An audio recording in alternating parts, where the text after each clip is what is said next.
एक कट्टर हिंदू नरेंद्र मोदी जो मुसलमानों के खिलाफ है। अब आप में से कुछ लोग होंगे जो इस ब्रांडिंग पर यकीन करते हैं, जो मानते हैं कि नरेंद्र मोदी इसी तरीके के कम्युनल इंसान है। लेकिन आप में से दूसरी तरफ कुछ लोग होंगे जो नरेंद्र मोदी को एक सेक्युलर आदमी मानते हैं कि नहीं, नरेंद्र मोदी तो सबका साथ सबका विकास में विश्वास रखते हैं। इससे फर्क नहीं पड़ता कि आप दोनों में से कौन सी कैटेगरी में हो, दोनों ही कैटेगरी के लोगों की यहाँ आंखें खुलने वाली हैं आगे की बातें सुनकर। हाय दोस्तों, welcome to my new video. मेरे प्यारे दोस्तों, हमारे ध्रुव राठी भाई का एक और खास वीडियो आ चुका है हमारे जाने माने प्रधानमंत्री मोदी के ऊपर। तो चलो दोस्तों, वीडियो को स्टार्ट करते हैं। नमस्कार दोस्तों, साल 1996 की बात है। साइकोलॉजिस्ट आशीष नंदी एक रिसर्च कर रहे थे। इस सिलसिले में उनकी बात नरेंद्र मोदी से हुई। आशीष नंदी ने नरेंद्र मोदी का एक इंटरव्यू लिया जो कई घंटों तक चला, और जब ये इंटरव्यू खत्म हुआ आशीष नंदी अंदर तक हिल गए थे। ऐसा क्या पता चला उन्हें नरेंद्र मोदी की मानसिकता के बारे में जिसने उनके होश उड़ा दिए। मजा आएगा भाई, मजा आएगा। पिछले वीडियो मैंने आपको बताया था व्हाट्सएप और मीडिया पर नरेंद्र मोदी की क्या तस्वीर आपको दिखाई जाती है, क्या झूठी इमेज आपके सामने बनाई जाती है। आज के वीडियो में दोस्तों उनकी असल जिंदगी के बारे में जानते हैं। क्या है उनकी असली पर्सनैलिटी और उनकी असली मानसिकता। आप में से जो लोग नरेंद्र मोदी को अभी भी सपोर्ट करते हैं, उनकी भयंकर तरीके से आंखें खुलने वाली हैं। आंखें खुल जाएगी भाई लोग।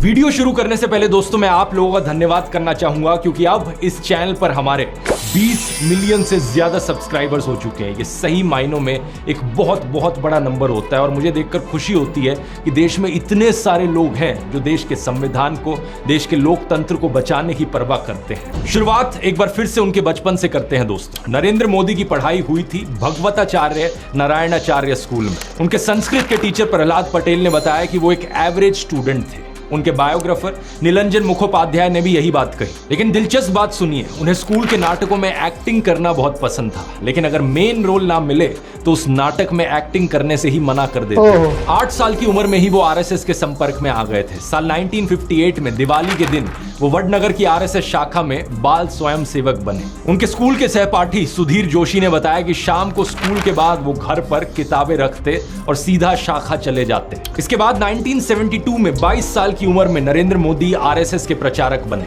और 15 साल बाद 1987 में उन्हें बीजेपी में लाया गया। उन्हें एक कमाल के ऑर्गेनाइजर के रूप में देखा जाता था। जैसे कि एनडी मरीनो उनके द्वारा लिखी गई नरेंद्र मोदी की पॉलिटिकल बायोग्राफी में बताते हैं कि 1990 में राम रथ यात्रा हुई तो नरेंद्र मोदी गुजरात बीजेपी में शामिल थे, और उन्होंने इस यात्रा के गुजरात वाले हिस्से के आयोजन में अपनी भूमिका निभाई। 1995 में उन्हें बीजेपी का नेशनल सेक्रेटरी अपॉइंट किया गया। जब चुनाव होता है तो लोग वोट देते हैं सरकार चुनने के लिए, या तो वोट लोग देते हैं सरकार को हटाने के लिए, पर लोगों के मन में एक नई धारा शुरू हुई है, वो है वोट टू पनिश। 2001 में इन्हें गुजरात का चीफ मिनिस्टर अपॉइंट किया जाता है। 2002 में दंगे होते हैं। इन्हें लेकर नरेंद्र मोदी पर कई इल्जाम लगते हैं। अब इस पर अपना अलग से एक डिटेल्ड वीडियो हो सकता है, लेकिन कुल मिलाकर बात यह होती है कि इन्हें क्लीन चिट भी मिल जाती है। लेकिन तभी से एक कम्युनल नरेंद्र मोदी की ब्रांडिंग बनती है, एक कट्टर हिंदू नरेंद्र मोदी जो मुसलमानों के खिलाफ है। अब आप में से कुछ लोग होंगे जो इस ब्रांडिंग पर यकीन करते हैं, जो मानते हैं कि नरेंद्र मोदी इसी तरीके के कम्युनल इंसान है। लेकिन आप में से दूसरी तरफ कुछ लोग होंगे जो नरेंद्र मोदी को एक सेक्युलर आदमी मानते हैं कि नहीं, नरेंद्र मोदी तो सबका साथ सबका विकास में विश्वास रखते हैं। इससे फर्क नहीं पड़ता कि आप दोनों में से कौन सी कैटेगरी में हो, दोनों ही कैटेगरी के लोगों की यहाँ आंखें खुलने वाली हैं आगे की बातें सुनकर। क्योंकि देखो, वैसे तो नरेंद्र मोदी मटन और मछली पर बहुत शोर मचाते हैं अपने भाषणों में। सावन के महीने में मटन बनाने का मौज ले रहे हैं, लेकिन दूसरी तरफ हलाल बीफ एक्सपोर्टिंग कंपनी से चंदा लेते हैं इलेक्टोरल बॉन्ड्स के जरिए। जो असली गंगा पुत्र थे स्वामी सानंद, गंगा को अविरल और निर्मल बनाने के लिए उनकी 4 डिमांड थी। प्रधानमंत्री मोदी को 3 चिट्ठी लिखी उन्होंने। आरटीआई से पता चला कि पीएमओ तक वो चिट्ठी पहुंच गई थी, लेकिन कोई जवाब नहीं आया। जब 111 दिन तक अनशन पे बैठने के बाद उनकी मृत्यु हुई, तब जाकर प्रधानमंत्री मोदी का मुंह खुला, और वो भी ट्विटर के जरिए उन्होंने श्रद्धांजलि दी उन्हें। एक हिंदू होकर कभी उनके मन में ख्याल नहीं आया कि किसी संत की मृत्यु होने का उन पर पाप लग सकता सकता है। और वो तो हम क्या ही बात करें जो किसान आत्महत्या से मरते रहे हैं, उनमें क्या हिंदू नहीं है? उन हिंदुओं के लिए क्या किया? प्रज्वल रेवन्ना की उन वीडियोस में 2900 से ज्यादा महिलाओं का यौन शोषण देखने को मिला। उनमें भी तो कई हिंदू औरतें थी। जो महिला पहलवान बृजभूषण सिंह के खिलाफ धरने पर बैठी थी, वो भी हिंदू थी। उनका क्या? कोई भी व्यक्ति चाहे वो कितना भी बड़ा क्यों ना हो, अगर वो महिलाओं के सम्मान के साथ खिलवाड़ करता है तो उसे बख्शा नहीं जाना चाहिए। प्रधानमंत्री मोदी तो प्रज्वल रेवन्ना के लिए वोट मांग रहे थे और अब बृजभूषण सिंह के बेटे को टिकट भी दे दिया। एनडीए के सिर्फ प्रज्वल रेवन्ना, इनके लिए आपका हर वोट मोदी को मजबूती देगा। अब कुछ हमारे देश में ब्रेन वॉश लोगों का एक सेक्शन है जिन्हें इन चीजों से फर्क नहीं पड़ता। उन्हें नहीं फर्क पड़ता कि उनके घर की महिलाओं को सुरक्षा मिल रही है नहीं मिल रही, उनके बच्चों को शिक्षा मिल रही है नहीं मिल रही, रोजगार है नहीं है। उन्हें बस चाहिए कि मुसलमानों की ऐसी तैसी की जाए। और इन्हीं लोगों को मनाने के लिए नरेंद्र मोदी के हिंदू मुसलमान वाले भाषण होते हैं। कभी मोदी कहते हैं कि कपड़े देखकर दंगाइयों को पहचाना जा सकता है। ये आग लगाने वाले कौन है वो उनके कपड़ों से ही पता चल जाता है। तो कभी अमित शाह एक भाषण में मुसलमानों के खिलाफ डॉग विस्लिंग करते हैं, कहते हैं कि 2002 में उन्होंने दंगे की और नरेंद्र मोदी ने उन्हें सबक सिखाया। प्रधानमंत्री मोदी को इस सब की कोई हिचक नहीं है कि मैं प्रधानमंत्री हूं, मेरे पद की कोई गरिमा है, इस सब से कुछ फर्क नहीं पड़ता। खुल्लम खुल्ला कम्युनल बेशर्मी के साथ वो भाषण देते हैं। ये भाषण दिया था उन्होंने राजस्थान में, जहां मुसलमानों के खिलाफ नफरत फैलाकर वोट मिलने थे। इसका मतलब ये संपत्ति इकट्ठी करके किसको बांटेंगे? जिनके ज्यादा बच्चे हैं उनको बांटेंगे, घुसपैठियों को बांटेंगे। लेकिन कहानी में अब ट्विस्ट देखिए। बिहार में समीकरण कुछ और थे, तो वहां मोदी शांति दूत बन गए। ये बोलने लगे कि मैं देश को धर्म के नाम पर नहीं बंटने दूंगा। मैं जब तक जिंदा हूं, मैं धर्म के आधार पर इस देश को बांटने नहीं दूंगा। अलीगढ़ की रैली में भी मुस्लिमों के हितैषी बनकर आए थे। बोलने लगे कि कांग्रेस और समाजवादी पार्टी ने मुसलमानों के लिए कुछ नहीं किया है। कांग्रेस, सपा जैसी पार्टियों ने और मुसलमानों के राजनीतिक, सामाजिक, आर्थिक उत्थान के लिए कभी कुछ नहीं किया। और 14 मई को तो इंटरव्यू में ये तक कह डाला कि जिस दिन मैं हिंदू मुस्लिम करूंगा उस दिन मैं सार्वजनिक जीवन में रहने के योग्य नहीं रहूंगा। मैं जिस दिन हिंदू मुसलमान करूंगा ना, उस दिन मैं सार्वजनिक जीवन में रहने योग्य नहीं रहूंगा। मैं हिंदू मुसलमान नहीं करूंगा, ये मेरा संकल्प है, ये तक कह डाला। और मैं हिंदू मुसलमान नहीं करूंगा, ये मेरा संकल्प है। आप में से कुछ लोग ये देखकर कंफ्यूज हो रहे होंगे, यार ये कैसे हो सकता है? मोदी कॉम्युनल है या सेक्युलर है, या फिर इन्हें अब कोई स्प्लिट पर्सनैलिटी डिसऑर्डर हो गया है? ऐसा नहीं है, इनके ये दो चेहरे हमेशा से ही रहे। 2014 के इस ट्वीट को देखिए, सेक्युलरिज्म हमारे खून में है, नरेंद्र मोदी कह रहे हैं। 2020 में अमित शाह ने एक टीवी इंटरव्यू में कहा था कि वो भारत को हिंदू राष्ट्र की तरह नहीं देखते, सभी को अपने धर्म का पालन करने की सुविधा है और देश की सरकार का एक ही धर्म हो सकता है, हमारा संविधान। कि आज की बीजेपी, क्या ये मोदी सरकार भारत को हिंदू राष्ट्र के तौर पे देखती? जरा भी नहीं। हम संविधान को मानते हैं। इस देश में हर पंथ के लोगों को अपने पंथ का अनुपालना करने की संपूर्ण सुविधा है। पीएम मोदी इस्लाम और प्रॉफिट मोहम्मद की तारीफ में बोले हैं, कहा है कि अल्लाह के 99 नाम में से कोई भी हिंसा के लिए नहीं है। इस्लाम का संदेश है शांति, ऐसा इनका कहना था। सभी माइनॉरिटीज भारत का अटूट हिस्सा है। हमारे घर में ईद भी मिलती थी।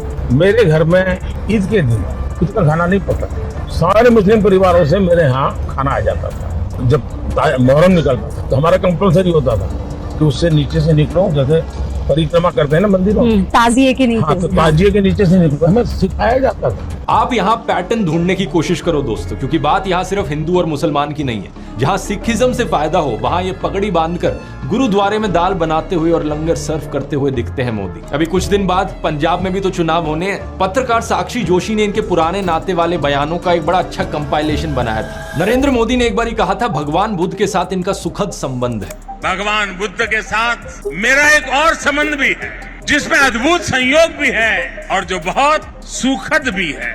और एक बार इन्होंने कहा, बोहरा मुसलमानों के साथ इनका पुराना रिश्ता है। साथियों, बोहरा समाज के साथ मेरा भी रिश्ता बहुत पुराना है। इतना ही नहीं, ईसाइयों के साथ भी इनका बहुत पुराना और आत्मीय नाता है। क्रिश्चियन कम्युनिटी के साथ तो मेरा संबंध कोई नया नहीं है, बहुत पुराना बड़ा आत्मीय नाता रहा है। एक बार इन्होंने कहा कि जीवन का एक महत्वपूर्ण कालखंड इन्होंने आदिवासियों के बीच बिताया है। जीवन का एक महत्वपूर्ण कालखंड मैंने आदिवासियों के बीच में बिताया है। तो एक बारी कहा बलिया के साथ भावुक रिश्ता है इनका। बलिया से मेरा एक भावुक रिश्ता, पंजाब के साथ भी इनका विशेष नाता रहा है और चीन के साथ भी इनका विशेष नाता रहा है। पंजाब के साथ मेरा विशेष नाता रहा है। चीन के साथ मेरा निजी रूप से भी एक विशेष नाता है। फ्रांस के साथ भी इनका पुराना नाता रहा है और यदुवंश के साथ भी इनका रिश्ता नाता है। मेरा खुद का व्यक्तिगत रूप से फ्रांस के प्रति लगाव बहुत पुराना रहा है। अरे यदुवंश के साथ तो हमारा रिश्ता है, हमारा नाता है। बंगाल से नाता जोड़ने के लिए इन्होंने कहा कि बचपन में ये कोलकाता की मेट्रो देखने आए थे। मैं बचपन में जब पहली बार कोलकाता आया तो एक आकर्षण था, जरा मैं मेट्रो देखूं। प्रॉब्लम बस ये है कि कोलकाता मेट्रो 1984 में शुरू हुई थी जब ये 34 साल के थे। अब बताओ दोस्तों, 34 साल का कोई बच्चा देखा है आपने कभी? अपने भाषणों में नाता जोड़ने के लिए ये तक कहने लगे कि मैं अगला जन्म बंगाल में लूंगा। अगले जन्म में बंगाल की किसी माँ के गोद से पैदा होने वाला हूँ। उड़ीसा में जाकर कहते हैं कि ओडिशा को देश का नंबर 1 राज्य बनाएंगे और कर्नाटका में जाकर कहते हैं नहीं, हम कर्नाटका को देश का नंबर 1 राज्य बनाएंगे। उड़ीसा को देश का नंबर 1 राज्य बना सकते हैं। कर्नाटका को पूरे देश का नंबर 1 राज्य बनाने का लिए।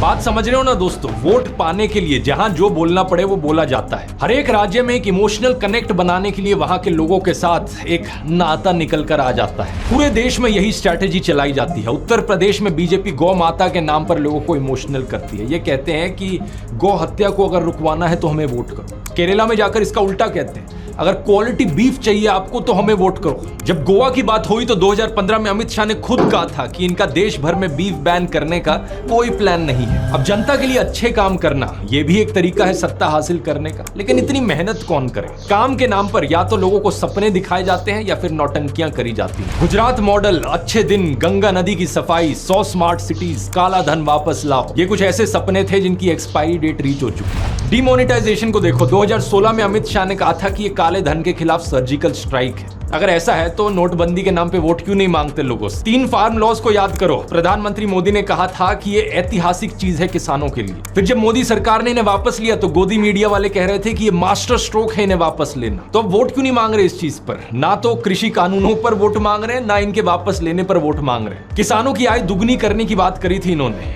क्या हुआ उसका? 2014 से पहले नारा लगाया जाता था, ना खाऊंगा ना खाने दूंगा। और मेरा तो मंत्र है, न खाऊंगा न खाने दूंगा। कहते थे कि संसद को गंगा की तरह पवित्र कर देंगे।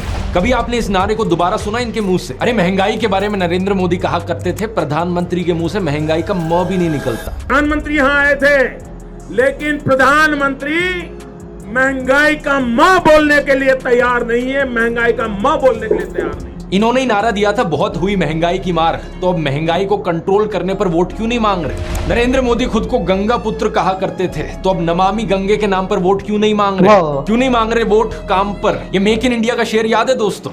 अब तो ये शेर कहीं नहीं दिखाई देता किसी चुनावी पोस्टर पर। Make in India, made in India, आदर्श गांव, smart city, bullet train, 15 lakh, skill India, Mudra loan, look east policy, करोड़ों रोजगार, नारी शक्ति, बेटी बचाओ बेटी पढ़ाओ, कोरोना, अग्निवीर। अरे कुछ तो ऐसा होगा जिसके दम पर चुनाव लड़ सके। राहुल गांधी ने तो नरेंद्र मोदी को ओपन डिबेट के लिए भी चैलेंज कर दिया है। इतना अच्छा मौका है कि राहुल गांधी के साथ 1-on-1 डिबेट करें और बता दे लोगों को, देश की जनता को दिखा दें कि इन्होंने 10 साल में कितना काम किया। लेकिन ना तो इन्होंने कोई प्रेस कॉन्फ्रेंस करी इन 10 सालों में, ना कोई अनस्क्रिप्टेड इंटरव्यू किया जिसमें कोई खुलकर सवाल पूछ सके इनसे। तो कहां से इनमें हिम्मत होगी एक डिबेट करने की? I'll have to rest for a water.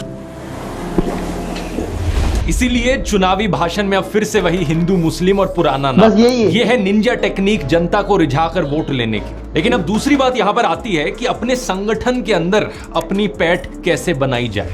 यह है दोस्तों हकीकत हमारे जाने माने प्रधानमंत्री मोदी का। आप लोगों ने वीडियो देखा दोस्तों, क्या ही वीडियो दोस्तों, क्या ही वीडियो है, सच्चाई से भरपूर ये वीडियो है दोस्तों। मैं दोस्तों आप सभी से यही कहना चाहता हूँ कि ये वीडियो को दोस्तों शेयर करो अपने दोस्तों में, अपने व्हाट्सएप ग्रुपों में, अपने सभी भाइयों बहनों को शेयर करो, ताकि हमारे जितने भी भाई हैं उनके भी आंखें दोस्तों खुल जाए इस वीडियो को देखकर दोस्तों। ये था दोस्तों आज का प्यारा सा वीडियो। मैं उम्मीद करता हूँ कि आप सभी को आज का प्यारा सा वीडियो पसंद आया होगा। आप सभी को दोस्तों वीडियो पसंद आया होगा तो लाइक कर देना और शेयर कर देना अपने प्यारे प्यारे दोस्तों में। एंड जो भी मेरे चैनल पर नया है प्लीज़ भाई लोग सब्सक्राइब करके जाना। मिलते हैं जल्दी नेक्स्ट वीडियो में, तब तक के लिए अपना और अपना परिवार का ध्यान रखना। जय हिंद, जय भारत।